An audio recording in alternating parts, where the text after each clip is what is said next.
Next, we're going to move on to one of our few rail presentations at ICOET, and that is Elena Sidorova from Southern Colorado Institute of Transportation and Technology, be talking about an assessment and identification of wildlife crash zones in the U.S. railroad network. So, hello everyone. My name is Elena, and I'm from Southern Colorado Institute of Transportation Technology, Colorado State University, Pueblo, and I'm a railway engineer, and I want to represent you a report about wildlife crash behavior in the United States railroad network. Okay, so.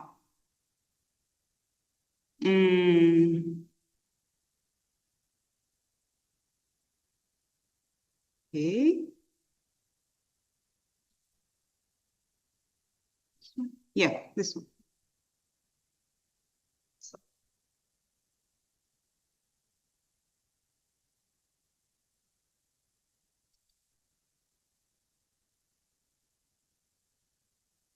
Oh, yeah, thank you. So this slide illustrates the special overlap between wildlife habitats, parks, forests, and so on, and main railroad lines across the United States. And we think that this overlap should be a key factor in the occurrence of wildlife and train collision events. But we still have not enough researches about wildlife and train collisions in our in engineering. Yes, we have some significant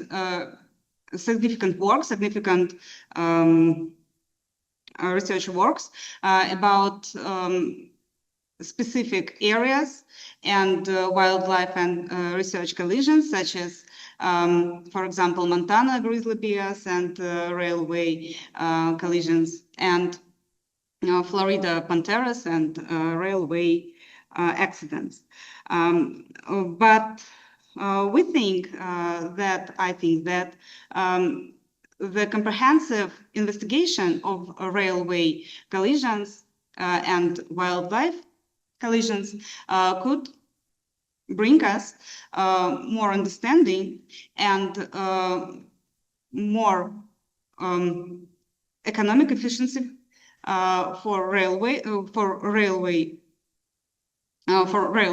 and more safety for wildlife.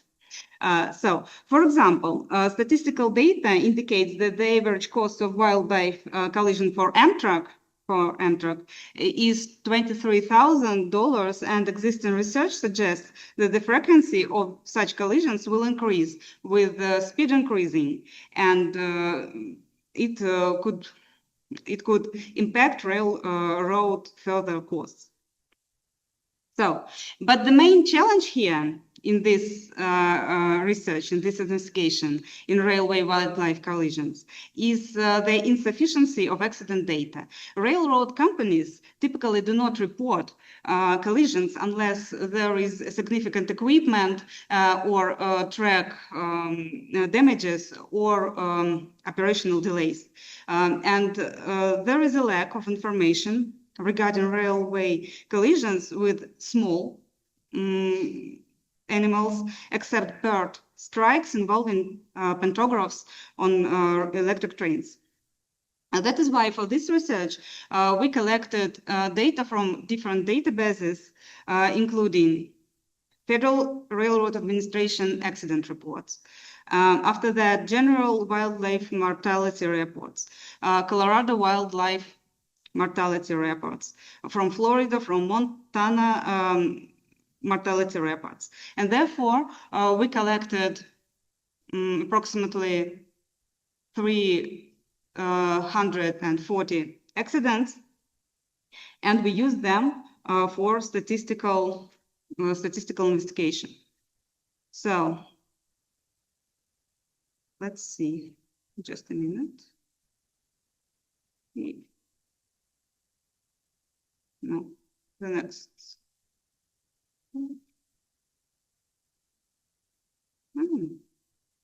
Yeah. So this next slide is dedicated to the analysis of railroad companies' reports related to wildlife train collisions. So we can see that Amtrak, the company Amtrak, reports the highest number of wildlife incidents, potentially linked, I think, to the higher operational speeds of passenger trains and lighter weight of passenger trains, which potentially could lead to more reported damage in wildlife collision. And similarly, the relatively high reporting from the Southern New Jersey Light Rail Group and Metro North Commuter Railroad Company. It could be also thank you. It could be also related with higher operational speeds. The pretty interesting thing here is a wildlife collision documenting accident codes with these reports. We can see that different codes are used by railroads to report wildlife and train collisions. For example, object or equipment on track, livestock or other cows, other miscellaneous causes, other causes. So on one hand, this inconsistency in coding presents a significant challenge for the research. On the other hand, this inconsistency might also indicate that the registration of wildlife collision is an ongoing and active process, because these differences in codes also correlate with, for example, with such parameter as the latest reported data of wildlife and train collision. So here we have statistic about the results that mainly occurs because of wildlife and train collisions. Of course, the main result, the main accident type is obstruction, but also we have 6% of derailments.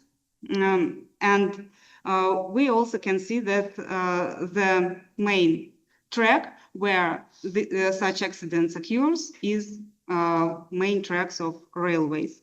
So the average cost of track and equipment damage due to wildlife and train collision is approximately $23,000. The most expensive wildlife train collisions reach about $55,000, primarily related to collisions involving passenger trains and large animals like elk. Or incidents involving bird strikes on pantograph, which can damage overhead power system. So, and here is a little slide about speeds. Operational speed appears to be a significant factor contributing to an increasing likelihood of wildlife train collision. However, it's important to know that some accidents have occurred even at low operational speeds. It could mean that there are other factors that play a crucial role in these incidents.